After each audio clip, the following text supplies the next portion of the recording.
जिंदगी खेलती भी उसी के साथ है जो खिलाड़ी बेहतरीन होता है। कि जिंदगी खेलती भी उसी के साथ है जो खिलाड़ी बेहतरीन होता है।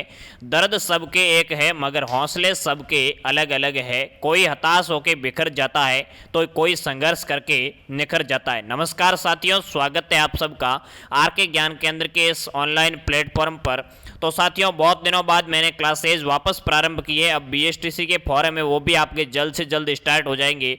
तो मैंने सोचा बीएसटीसी की इंग्लिश की क्लासेज है वो वापस अपनी उसी अवस्था में शुरू कर दी जाए। तो साथियों, ये बीएसटीसी की आज की अपनी पहली क्लास रहने वाली है जिसमें मैं आपको 20 ऐसे इंपॉर्टेंट क्वेश्चन करवाऊंगा प्रत्येक टॉपिक से जो आपके लिए रामबाण सिद्ध होने वाले हैं। बीएसटीसी की एग्ज़ाम 2022 में आपको एक दो सवाल है वो जरूर हूबहू देखने को मिलेंगे। बाकी मैं आपको अच्छे से समझाने का प्रयास करूंगा। तो चलिए साथियों, बिना देरी किए शुरू करते हैं आज के वीडियो को। अगर आप चैनल पर पहली बार आए हो तो चैनल को सब्सक्राइब जरूर कीजिए, साथ ही साथ बेल आइकन ऑल पे प्रेस कर दीजिए ताकि जब भी और वीडियो आएंगे आपको उसकी नोटिफिकेशन है वो सबसे पहले मिल जाएगी। चलिए शुरू करते हैं आज के पहले क्वेश्चन को। आज का पहला क्वेश्चन है साथियों, he swim when he was young, यानी वो तैरता था जब वो जवान था। किसकी बात हो रही है साथियों? यहाँ सबसे पहले आपको ये ढूंढना है कि आपको बताना क्या है। तो सबसे पहले आप देखोगे कि यहाँ मॉडल्स है वो आपको भरने हैं। इस खाली जगह में आपको मॉडल्स भरने हैं। मॉडल्स आपको आने चाहिए, वो सारे जो आप क्लासे लोगे तो आप उससे अच्छे से सीख जाओगे। ही स्विम यानी वो तैर सकता था, व्हेन ही वाज यंग यानी जब वो जवान था, यानी पास्ट टेंस की बात हो रही है। तो पास्ट टेंस में कौन सा मॉडल आता है? अब आप कहोगे कि सर पास्ट टेंस में तो कुड और वुड दोनों आते हैं। तो ऐसा है साथियों, पास्ट टेंस में जब हैबिट्स की बात हो, आदत की बात हो, क्या बात हो रही है? आदत की बात हो रही है कि वो तैर सकता था, यानी उसकी आदत की बात हो रही है। तो आदत के साथ हमेशा वुड आएगा, तो इसका राइट आंसर बी हो जाएगा। आशा कर रहा हूं कि आपको क्लास अच्छे से समझ में आ रही है। एक दो क्लास से जब आप लोगे मेरी अभिव्यक्ति में आओगे तभी आपको पता चलेगा कि इंग्लिश किस प्रकार से पढ़ी जाती है। तो इसका राइट आंसर हो जाएगा वुड, क्योंकि ये पास्ट टेंस का मॉडल्स है और पास्ट टेंस में वुड आता है हैबिट्स के साथ। चलिए आगे बढ़ते हैं दूसरे सवाल की ओर। दूसरा सवाल देखते हैं, what she said agree what I have already heard. इसमें आपको प्रेपोजिशन बताना है। पहले तो आपको यह पता करना होगा एग्जाम में कि आपको बताना क्या है। तो यहाँ आपको प्रेपोजिशन बताना है। तो प्रेपोजिशन में आपको सबसे पहले शब्द देखना है एग्री। एग्री यानी जो आप सहमति प्रदान करते हो उसे एग्री अपन कह सकते हैं। तो वाट आई हैव ऑलरेडी हर्ड यानी उसने वही बात कही जो मैंने पहले से चुन रखी थी। तो पहले से जो बात दो चीजें आती हैं एग्री के साथ, अगर व्यक्ति आ जाए, एग्री के साथ पर्सन आ जाए, कोई व्यक्ति आ जाए तो आपका आएगा विथ। क्या आएगा भाई? तो आपका विथ शब्द आ जाएगा। अगर एग्री के साथ आपकी कोई वस्तु, बात या चीज है, समथिंग आ जाए तो आप उसके साथ में एट लगाओगे, यानी इस प्रश्न का राइट आंसर हो जाएगा आपका एट। एग्री के साथ में दो कंडीशन है, एक तो व्यक्ति की कंडीशन है उसमें आप विथ लगाओगे, और किसी बात या वस्तु की कंडीशन आएगी तो वहां आप एट लगाओगे। तो इसका राइट आंसर हो जाएगा एट। चलिए तीसरे क्वेश्चन की और आगे बढ़ते हैं।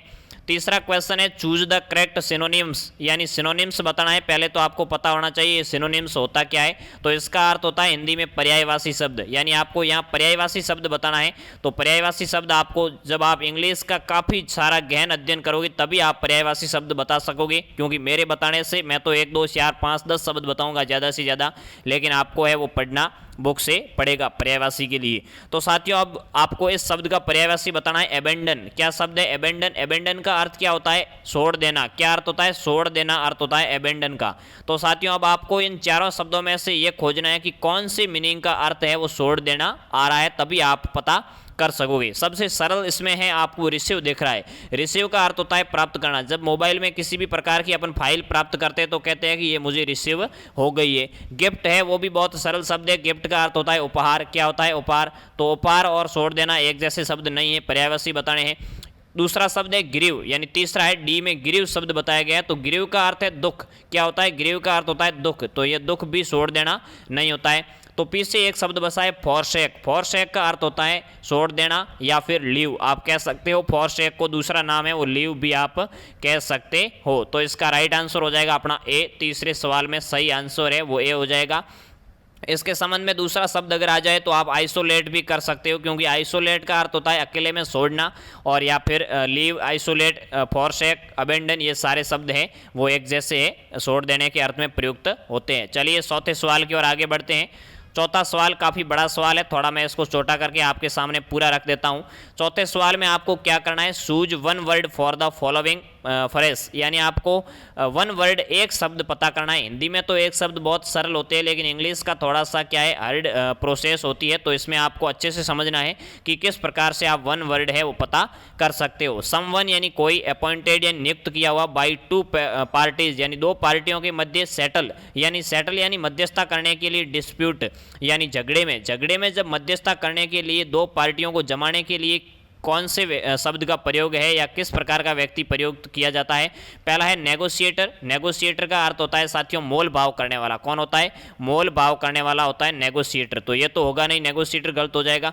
मीडिएटर और मिडिल मैन, इसका अर्थ होता है मध्यस्थ आदमी, लेकिन ये पार्टियों के संबंध में, झगड़े के संबंध में मध्यस्थ नहीं आएगा, झगड़े के संबंध में आपके आर्बिटर शब्द आएगा। इसको आप अच्छे से देखना है क्योंकि ये हर एग्जाम में है वो पूछा जाता है, कम से कम 4-5 बार पहले भी पूछा जा चुका है। आर्बिटर का अर्थ होता है दो पार्टियों के मध्य झगड़े को सुलझाने वाला, मारवाड़ी में अपन इसको पंच कह सकते हैं। चलिए साथियों आगे बढ़ते हैं 5वें सवाल की ओर। 5वां सवाल देखते हैं, Sainz the following into indirect speech, यानी आपको इसमें इनडायरेक्ट स्पीच में बदलना है। आपको डायरेक्ट स्पीच दिया हुआ है, नरेशन का सवाल है। 5वां सवाल किसका है भाई, नरेशन का सवाल है। इसमें आपको इनडायरेक्ट में बदलना है, डायरेक्ट आपको दिया हुआ है। पहला अपना है वाक्य है, सी सेड यानी उसने कहा, my father will help me, मेरे पिताजी मेरी हेल्प कर सकते हैं। तो इसमें आपको सी सेड, तो सी सेड की जगह मैं इसका अच्छे से आपको ट्रिक बता रहा हूँ। सी सेड की जगह आपको सी सेड ही रखना है, चारों में वही आ रहा है, तो इसमें आपको कंफ्यूज होने की आवश्यकता नहीं है। ये जो इन्वर्टेड कॉमा आ रहा है इसकी जगह आपको कंजक्शन लगाना है, जोड़ने वाला शब्द लगाना है, वो लगाना है दैट। क्या लगाना है, तो चारों में दैट आ रहा है, यहाँ भी आपकी कोई कंफ्यूजन नहीं है। अब आगे साथियों, माई हर और हर माई, 4 शब्द आ रहे हैं। इसमें आपको क्या करना है, डायरेक्ट से इनडायरेक्ट में बदलते समय आपको क्या करना है, फर्स्ट पर्सन होती है उसको थर्ड पर्सन में बदलना होता है। तो माई की थर्ड पर्सन क्या हो जाएगी, माई की थर्ड पर्सन अगर ही होता यानी पुरुष होता तो आपकी हो जाती हिज, और अगर महिला है इसका मतलब हो जाएगी आपकी हर, यानी सी के साथ में क्या प्रयुक्त होगी, हर प्रयुक्त हो जाएगी। तो इसमें हर किस शब्द में आ रहा है, तो हर आ रहा है दोनों में, यानी बी और सी आपका उत्तर हो सकता है। इस प्रकार से आपको उत्तर ढूंढने का प्रयास करना है। लेकिन साथियों इसमें एक और शर्त है कि अगर विल और शैल कहीं ऊपर वाक्य में आ जाए उसकी जगह आपको क्या करना है, वुड करना है। जहाँ भी आपको वाक्य में विल और शैल मिल जाए तो वहाँ आपको क्या करना है, वुड कर देना है। तो वुड किस वाक्य में, बी और सी अपन ने साँटा था तो इसमें तो विल आ गया, ये भी गलत हो गया, तो अपना सही हो जाएगा इसमें बी बिल्कुल सही है। She said that her father would help her, यानी इसमें भी मी की जगह हर आ गया है। चलिए आगे बढ़ते हैं अगले सवाल की ओर। 6ठा सवाल अपन देखते हैं। 6ठे सवाल में आपको क्या करना है, पहले तो यह समझना है, चूज द करेक्ट आर्टिकल, यानी आपको सही आर्टिकल भरना है। आर्टिकल का सवाल है, आर्टिकल के आपके परीक्षा में 2 या 3 सवाल आएंगे। अच्छे से आर्टिकल को आपको समझना है। 4, 5, 10, 12 नियम है वो आपको अच्छे से समझ में आ जाएंगे, तो आपके आर्टिकल का सवाल है वो गलत होने की कोई संभावना नहीं रहेगी। इसका वाक्य है, एडवर्ड सेड ही इज, क्या बोला है, Edward said he is European. क्या है ये, यूरोपियन नहीं है, इसको जब उच्चारण करोगे तो इसका उच्चारण हो जाएगा यूरोपियन। क्या हो जाएगा, यूरोपियन इसका उच्चारण हो जाएगा। अब साथियों यहाँ एक नियम होता है कि अगर स्वर आ जाए, यानी अंग्रेजी में स्वर कितने होते हैं, ए ई आई ओ यू, 5 स्वर होते हैं। स्वरों के साथ अगर क्या है, स्वरों से प्रारंभ होने वाले शब्द जहाँ भी आए वहाँ आपको एन का प्रयोग करना होता है। अब कई साथी तो इतना देख के क्या है सीधा एन ठोक के आ जाएंगे, लेकिन एन यहाँ नहीं आएगा, ये गलत हो जाएगा। तो ए ई आई ओ यू, उसके बाद में आपको साउंड देखनी है, यानी ध्वनि किस प्रकार की आ रही है। तो यूरोपियन में साथियों यू यानी व्यंजन की ध्वनि आ रही है। आप इंग्लिश में लिख के ऐसे बोल सकते हो यूरोपियन, यानी यू व्यंजन की ध्वनि आ रही है, तो व्यंजन के साथ आपको हमेशा ए का प्रयोग करना है, तो इसमें राइट हो जाएगा ए। अगर स्वर आ जाए तो आपको नियम है कि एन का प्रयोग करना है, लेकिन फिर आपको ध्वनि देखनी है, अगर ध्वनि व्यंजन की आ जाए तो आपको वहाँ ए का प्रयोग करना होगा। तो इसका राइट आंसर हो जाएगा, Edward said he is a European. बिल्कुल इसका सही आंसर है वो ए हो जाएगा। आगे बढ़ते हैं 7वें सवाल की ओर। सातवां सवाल देखते हैं, choose the correct spelled word, यानी आपको सही स्पेलिंग है वो चूज करनी है। साथियों स्पेलिंग की मैं आपको एक लिस्ट बताऊंगा, आपको एक सूची बताऊंगा जिसमें आपको सारी जो परीक्षाओं में पूछी गई स्पेलिंग है वो आपको मैं पूरी की पूरी एक लिस्ट देके बता दूंगा, क्योंकि ये बहुत बार पूछी गई स्पेलिंग है। जैसे ये परसेव की स्पेलिंग पूछी गई है, अब चारों शब्दों में आपको परसेव ही परसेव नजर आ रहा है, लेकिन आपको सही स्पेलिंग है उसका चूज करना है। एक शब्द होता है साथियों रिसीव, क्या होता है रिसीव, रिसीव अपन इस प्रकार से लिख सकते हैं RECEIVE रिसीव, रिसीव इस प्रकार से लिखा जाता है, मतलब रिसीव में पहले ई और उसके बाद में आई आता है, लेकिन परसिव में क्या आता है आप कमेंट करके एक बार जरूर बताएं। तो परसिव में साथियों पहले आई आएगा उसके बाद में ई आएगा, तो पहले आई किस में है, पहले आई इसमें तो है नहीं, इसमें है और इसमें भी नहीं है, ये दोनों शब्द एक जैसे टाइप हो गए, तो इसका राइट आंसर बी या सी कोई भी आप एक मान सकते हो, एक जैसे टाइप हुए हैं, तो परसिव में PERCIEVE इसका सही आंसर हो जाएगा। तो ये आई और ई आई वाले जो शब्द है उसकी मैं आपको एक लिस्ट दूंगा, बहुत अच्छे से आप उसको नोट कर सकते हो। डिस्क्रिप्शन में टेलीग्राम का लिंक है, वहाँ जाके ज्वाइन कीजिए, वहाँ आपको लिस्ट है वो प्रोवाइड करवा दी जाएगी। चलिए आगे बढ़ते हैं 8वें सवाल की ओर। 8वां सवाल देखते हैं साथियों, which part of the sentence has error in it, यानी वाक्य में कहाँ गलती की गई है, एरर कहाँ है वो आपको देखना है, सेंटेंस में गलतियां कहाँ की गई है। तो है the rise and fall of the tide, यानी ज्वार भाटे की बात कर रहे हैं, राइज एंड फॉल यानी उतार चढ़ाव जो होते हैं ज्वार भाटे में वो किसके वजह से होते हैं, are due to lunar influence, यानी चंद्रमा के प्रभाव के कारण ज्वार भाटे में उतार चढ़ाव होते हैं। तो यहाँ आर ड्यू, यानी ड्यू के साथ में आर नहीं आता है, हमेशा इज आता है, क्या आता है, इज आता है, तो यहाँ गलती है वो आर ड्यू में की गई है। तो आपको इस प्रकार से ये देखना है कि आर ड्यू कौन से में, सी में, तो इसका राइट आंसर हो जाएगा सी। चलिए आगे बढ़ते हैं अगले सवाल की ओर। 9वां सवाल देखते हैं साथियों। 9वां सवाल है, choose the correct antonyms for the words malice. आपको अच्छे से क्लास समझ में आ रही होगी ऐसी मेरी आशा ही नहीं विश्वास भी है, क्योंकि पहली क्लास है तो काफ़ी आपको दिक्कत होगी, क्योंकि इंग्लिश से आप दूर भागते हो हमेशा से, लेकिन आपको दूर नहीं भागना है। इंग्लिश के आपके 20 सवाल आएंगे और पूरे 60 नंबर आपको BSTC में कंप्लीट करने हैं, कम से कम 50 तो अपनी क्लास देख के लाने ही लाने हैं। अच्छी लग रही है तो क्लास को लाइक जरूर करें, साथ ही साथ अपने दोस्तों तक भी शेयर जरूर कीजिएगा। चलिए आगे बढ़ते हैं 9वें सवाल की ओर। अब एंटोनिम का अर्थ होता है साथियों विलोम शब्द, क्या होता है, एंटोनिम का अर्थ होता है अपना विलोम शब्द बताना है। तो यहाँ आपको मैलिस शब्द का विलोम शब्द बताना है। मैं आपको साथियों बता देता हूँ कि मैलिस शब्द में एक मूल शब्द है मेल, क्या है भाई, MAL, मूल शब्द है MAL, जिसका अर्थ होता है बुरा। अर्थ क्या होता है इसका, बुरा या खराब। हमेशा आपको जब मैल शब्द आगे दिखे जाए या कहीं, तो आपको वहाँ बुरा या खराब शब्द के अर्थ में प्रयुक्त उस शब्द को करना है। तो मैलिस का अर्थ हो जाएगा बुरी सोच। अब आपको देखना है कि अच्छी सोच किस में प्रयुक्त हो रही है, तो यहाँ सीधा सा आप कर सकते हो गुडविल, यानी गुड में अच्छा है और गुडविल यानी अच्छी सोच, तो इसका राइट आंसर सी हो जाएगा। हैप्पीनेस का अर्थ खुशी हो जाएगा। एक्सटेस्टी का अर्थ क्या हो जाएगा, एक्सटेस्टी का अर्थ भी खुशी हो जाएगा। और ऑनर का अर्थ हो जाएगा आपका सम्मान। और इसके संबंध में एक उदाहरण मैं आपको और बता देता हूँ, यानी मैलिस के संबंध में एक होता है साथियों न्यूट्रिशन, क्या होता है, न्यूट्रिशन होता है जिसका अर्थ होता है पोषण, क्या होता है, पोषण। तो पोषण के विलोम शब्द होता है वो होता है कुपोषण। उसके आगे अगर मेल शब्द लग जाए तो आपका कुपोषण हो जाएगा, यानी मेल न्यूट्रिशन और न्यूट्रिशन, पोषण और कुपोषण। तो इस प्रकार से आप इस मेल शब्द को अच्छे से ध्यान में रखोगे। चलिए आगे बढ़ते हैं 10वें सवाल की ओर। एन एवरेज काऊ, यानी एक औसत गाय, एवरेज का अर्थ होता है औसत और काऊ का अर्थ होता है गाय। 1400 पाउंड्स, ये पाउंड्स नहीं है, यहाँ पाउंड्स है, क्या है, पाउंड्स है। पाउंड्स का अर्थ तो क्या हो जाएगा, घड़ा हो जाएगा, लेकिन पाउंड्स है वो एक प्रकार का तोलने का साधन है। तो एन एवरेज काऊ 1400 पाउंड्स, यानी एक औसत गाय है वो 1400 पाउंड्स की होती है, यानी इसमें वजन की बात की गई है। और वजन में भी गाय क्या है, एक है, यानी एक गाय की बात हो रही है। तो इसका सही अर्थ हो जाएगा आपका बी, वेग हो जाएगा इसका सही अर्थ। इसमें अगर 2 गायों की बात होती तो आप बहुवचन एस या IS प्रयोग करके ए सही कर सकते, लेकिन इसका राइट आंसर है वो बी हो जाएगा। चलिए आगे बढ़ते हैं 11वें क्वेश्चन की ओर। 11वां क्वेश्चन है अपना, identify the kinds of sentence what a fool you are, यानी identify the kinds of sentence, यानी आपको वाक्य का प्रकार बताना है। 11वें सवाल में आपको सीधा सा यही देखना है कि वाक्य का प्रकार है वो कैसा है, वाक्य किस प्रकार का है। तो वाक्य है what a fool you are, आप इतने भी मूर्ख हो क्या, मतलब आपको जिसने जिसने समझा है कि आप मूर्ख हो उससे भी आप ज़्यादा मूर्ख निकले हो, तो उसको आश्चर्य हो रहा है, विस्मय हो रहा है।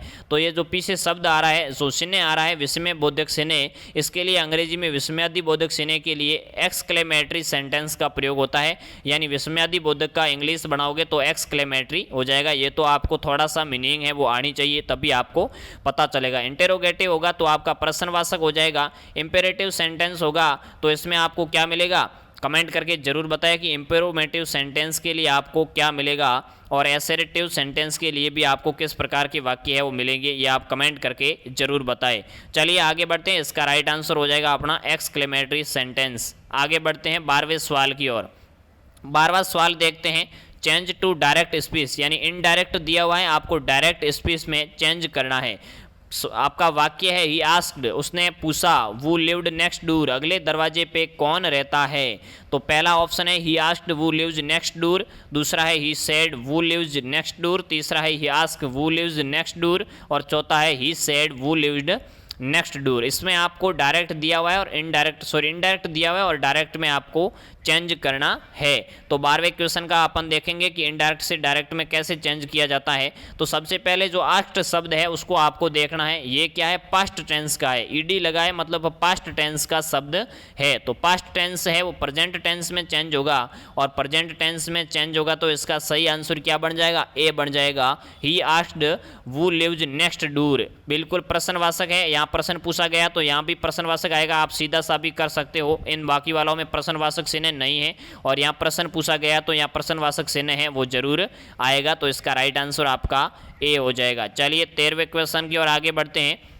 13वां क्वेश्चन देखते हैं, choose the word that is spelled correctly, यानी सही शब्द का आपको चुनाव करना है कि इसमें से सही शब्द है वो कौन सा है। पहला है कमेटी, दूसरा है बालून, तीसरा है सक्सेसिव और चौथा है फुलफिल। फुलफिल यहाँ से कट गया है तो मैं यहाँ ऐसे आपको कर देता हूँ, ये फुलफिल की स्पेलिंग यहाँ लिखी हुई है, ये यहाँ से ऊपर हो गया है। चलिए तो आपको बताना है कि इसमें सही स्पेलिंग कौन सी है। मैं आपको बता देता हूँ, सही स्पेलिंग इसमें है वो बालून की है। कमेटी की स्पेलिंग होती है साथियों, मैं आपको लिख के बता देता हूँ। कमेटी बहुत बार पूछा गया शब्द है। कमेटी में एम डबल आएगा, क्या आएगा, एम भी डबल आएगा, आई उसके बाद में टी डबल आएगी और उसके बाद में ई भी डबल आएगी, यानी ई टी और एम तीनों डबल आएंगे, ये आपको ध्यान में रखना है कमेटी में। उसके बाद बैलून सही है। सक्सेसिव में क्या आएगा आपके, सक्सेसिव में एस डबल आएगा, यानी ये एस एक है, इसके आगे और एस आता, क्योंकि सक्सेस ऐसे लिखा जाता है।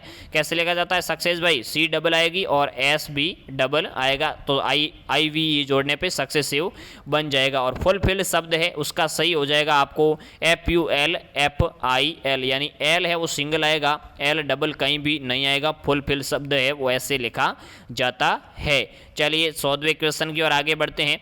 उसके बाद में आपका पैसेज आ जाता है, तो इस पैसेज को आपको ध्यानपूर्वक पढ़ना है और उसके बाद में है उत्तर 14 से लेके 18 तक देने हैं।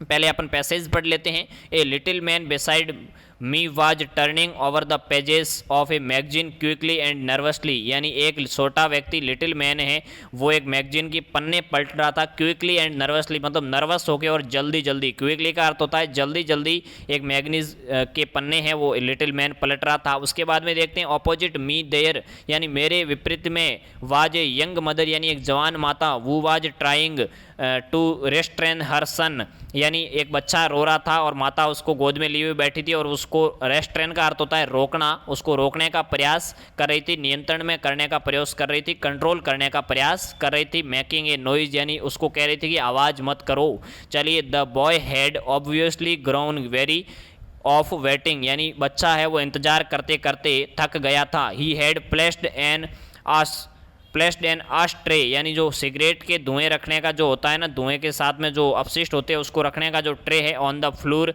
And was making aeroplane noises, यानी वो बच्चा है उसने ट्रे को गिरा दिया और हवाई जहाज की तरह वो ध्वनि निकालने का प्रयास कर रहा था। As he waved a pencil in his hand, और उसके हाथ में एक पेंसिल भी पकड़ी हुई थी और ऐसे वो पेंसिल को घुमा रहा था। चलिए नियर हिम, और उसके पास में ही ए ओल्ड मैन, यानी एक बुढ़ा व्यक्ति, वाज फास्ट अस्लीप, यानी अच्छे से सो रहा था, जल्दी से सो रहा था। सनोरिंग क्विकली, यानी वो जो खर्राटे की ध्वनि है वो भी निकाल रहा था। To himself and the boy's mother was afraid, यानी उस बच्चे की माता है वो भयभीत थी। अफ्रेड का अर्थ होता है भयभीत। दैट सूनर और लेटर, यानी उसके बच्चे के कहीं वो है her son would wake the gentleman up, वो जेंटलमैन है उसके बच्चे की आवाज़ से कहीं जाग न जाए, इस प्रकार से वो भयभीत हो रही थी। तो चलिए ये आपको पैसेज का मैंने पूरा हिंदी अर्थ बता दिया है कि किस प्रकार से एक लिटिल आदमी है वो मैगजीन के पन्ने पढ़ रहा था। उस अपने मेरे यानी मी ऑपोजिट यानी मेरे विपरीत में एक जवान माता है अपने बच्चे को सुप कराने का प्रयास कर रही थी क्योंकि वो आवाज़ निकाल रहा था। और बॉय भी है वो थका हुआ था बिल्कुल वेटिंग कर करके। और ही प्लेस्ड एन आस्ट्रे, एंड उसने आस्ट्रे को गिरा दिया और साथ ही साथ एरोप्लेन की ध्वनि निकाल रहा था। और उसके पास में एक आदमी सोया हुआ था और वो खर्राटे ले रहा था, गहरी नींद में सोया हुआ था। उसकी माता इस तरह से भयभीत थी कि कहीं उसका बच्चा है वो उस जेंटलमैन यानी भद्र पुरुष को जगह न दे। तो चलिए अब पैसेज को देख के उत्तर देते हैं, बहुत अच्छे से आपको समझ में आ जाएंगे। 14वां क्वेश्चन है what was the old man doing, यानी ओल्ड मैन क्या कर रहा था। अच्छे से आपको पैसेज समझा है तो आप उत्तर है वो जल्दी से दे दोगे, कमेंट बॉक्स में जरूर दीजिएगा। तो ओल्ड मैन है वो स्लीपिंग यानी एज स्लीप सो रहा था। चलिए इसका राइट आंसर ये हो जाएगा। बिल्कुल आसान है, पैसेज का अर्थ आपको थोड़ा सा समझने का प्रयास करना होगा। 15वां क्वेश्चन है what is meant by restrain in the passage, यानी रेस्ट्रेन शब्द का अर्थ पैसेज में क्या आया है। तो मैंने आपको कहा था कि माता है वो बच्चे को सुप कराने का रोकने का प्रयास कर रही थी, तो रेस्ट्रेन का अर्थ हो जाएगा कंट्रोल करने का प्रयास कर रही थी, नियंत्रण करने का प्रयास कर रही थी। ये 15वें का बिल्कुल आपका राइट आंसर हो जाएगा। आगे बढ़ते हैं 16वें क्वेश्चन की और। बहुत सरल है पैसेज, मैंने आपको अच्छे से समझाया, आप उत्तर अच्छे से दे रहे हो। अगर पैसेज के सारे सवाल किसी के सही हो रहे तो भाई एक थम्स अप तो बनता ही है। चलिए 16वें क्वेश्चन का देखते हैं। The person who was list disturbed was the, यानी कौन से व्यक्ति है वो डिस्टर्ब हो रहा था। कौन सा व्यक्ति डिस्टर्ब हो रहा था, किस वजह से। तो जो व्यक्ति डिस्टर्ब हो रहा था वो था ओल्ड मैन। कौन था भाई, ओल्ड मैन है वो डिस्टर्ब हो रहा था, उसी वजह से उसकी माता है वो बच्चे को सुप करवा रही थी। इसका राइट आंसर हो जाएगा सी इसका सही आंसर हो जाएगा। 17वें क्वेश्चन की और आगे बढ़ते हैं। पैसेज बहुत सरल है, आपको केवल और केवल उसका हिंदी अर्थ थोड़ा सा समझने का प्रयास करना है। The noise was made by, आवाज़ कौन बना रहा था यानी आवाज़ कौन निकाल रहा था। तो आवाज़ है वो द बॉय निकाल रहा था, छोटा जो लड़का था वो है वो आवाज़ निकाल रहा था। डी इसका सही आंसर हो जाएगा। 18वां क्वेश्चन देखते हैं। 18वां क्वेश्चन है the factor common to all the people was that they were all, यानी एक इस कॉमन लाइन आई हुई है, फैक्टर कॉमन फैक्टर पूछा गया है पूरे पैसेज में कि सारे लोग वहाँ बैठे क्या कर रहे थे। वाचिंग ए फिल्म, नहीं ऐसा तो कोई वाक्य नहीं आया। वेटिंग फॉर समथिंग, बिल्कुल वो है जो इंतजार कर रहे थे किसी का, इंतजार कर करके बच्चा भी थक गया था और वो भद्र पुरुष है उसको नींद भी आ गई थी। Looking at the little boys playfulness, नहीं उस बच्चे को निहार रहे थे, ऐसा नहीं कर रहे थे। रीडिंग मैगनीज, सारे मैगनीज नहीं पढ़ रहे थे, वो तो केवल मैगनीज के पन्ने पढ़ रहा था। एक लड़का था लिटिल मैन। चलिए इसका राइट आंसर अपना बी हो जाएगा। आगे बढ़ते हैं अगले सवाल की और। 19वां सवाल देखते हैं साथियों। पैसेज के सवाल इतने ही थे, अब 19वां और 20वां सवाल है वो अलग है। Man fear death. 19वें सवाल में आपको फिर से आर्टिकल पूछे गए हैं, तो आर्टिकल्स का आपको जवाब कैसे देना है मैंने आपको बताया है। इसमें आपको एक बात नोट करनी है, इसका नियम यह है कि साधारण कथन है। ये क्या है, साधारण कथन है। मैन फियर डेथ यानी प्रत्येक मनुष्य है, आदमी है, वो अपनी मृत्यु से भयभीत रहता है। आप भी रहते हो, मैं भी रहता हूँ कि कहीं ना कहीं मेरी मृत्यु कहीं जल्दी ना हो जाए या फिर किसी वजह से मेरी मृत्यु आजकल में नहीं हो जाए। तो हमेशा आदमी है वो मृत्यु के लिए भयभीत रहता है, मृत्यु के बारे में सोचते हुए भयभीत हो जाता है। तो ये एक साधारण कथन है, प्रत्येक व्यक्ति पे लागू होता है और साधारण कथन में कोई आर्टिकल नहीं लगता है। इसका राइट आंसर डी हो जाएगा। आगे बढ़ते हैं 20वें और आज के अंतिम सवाल की ओर। आई बॉट दिस वॉच, यानी मैंने खरीदी है ये घड़ी। कितने में खरीदी है, 2000 रुपीज़, 2000 रुपये में मैंने ये घड़ी खरीदी है। तो इस घड़ी का आपको मूल्य बताया गया और जहाँ भी मूल्य खरीदने के संबंध में पैसे वगैरह आ जाए तो आपको प्रेपोजिशन लगाना है फॉर। इसमें पूछा क्या गया है, प्रेपोजिशन पूछा गया है और फॉर प्रेपोजिशन है वो इसका राइट आंसर हो जाएगा। जहाँ भी आपको पैसे के संबंध में, रुपये पैसे से संबंधित मामला आए, वित्तीय मामला आ जाए, यानी मैंने एक कार खरीदी है 40,000 में, या फिर नाव खरीदी है 50,000 में, या फिर मैंने घड़ी खरीदी है 20,000 में, 2,000 में, तो उसके लिए आपको फॉर शब्द का प्रयोग करना होगा। तो ये थी साथियों आज की अपनी 20 सवालों की क्लास। आज मैंने काफ़ी दिनों बाद क्लास ली है तो थोड़ा मुझे भी क्लास लेने में दिक्कत आई है और आपको भी क्लास देखने में दिक्कत आ सकती है, तो आप धैर्य बनाए रखिए। कल की अपनी क्लास और बेटर होने का प्रयास करूँगा मैं देने का। तो मिलते हैं नेक्स्ट वीडियो में। चैनल पर पहली बार आए हो तो सब्सक्राइब जरूर कीजिए। क्लास कैसी लगी कमेंट करके ज़रूर बताएं, मुझे भी मोटिवेशन मिलेगा आपके कमेंट से। साथ ही साथ वीडियो को शेयर जरूर कीजिएगा। मिलते हैं नेक्स्ट वीडियो में, तब तक के लिए खुश रहिए, मस्त रहिए। जय हिंद, जय जय राजस्थान, जय इंग्लिश, तय इंग्लिश।